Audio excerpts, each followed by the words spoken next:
আমি এখন প্রজেক্টটা রান করব। এই যে প্রজেক্টটা প্রথমে রান করেছি, এখানে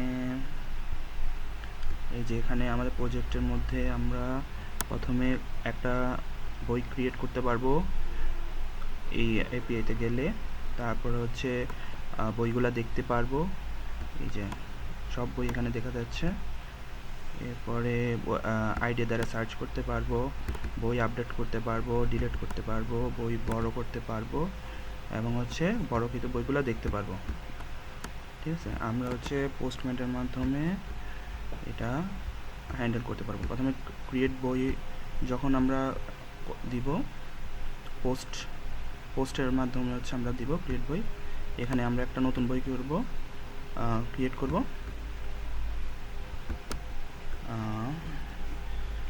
বাংলাদেশ,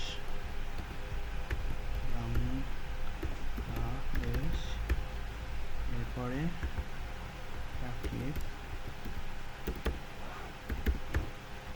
এরপরে আইডি 101 এবং 15 কপি। ওকে, এটা আমরা হচ্ছে তৈরি করব। এই যে তৈরি হয়ে গেছে সাকসেসফুলি। এরপরে হচ্ছে আমরা চাইলে আইডি দ্বারা হচ্ছে বই খুঁজে বের করতে পারবো। আমার তৈরিকৃত বইয়ের আইডিটা এখানে দিলাম এবং হচ্ছে এই বইটাকে খুঁজে বের করেছে। এরপর হচ্ছে আপডেট করতে পারবো। আপডেট করার জন্য হচ্ছে ডিলিট করতে পারবো। এখানে কোডের মধ্যে এই যে এখানে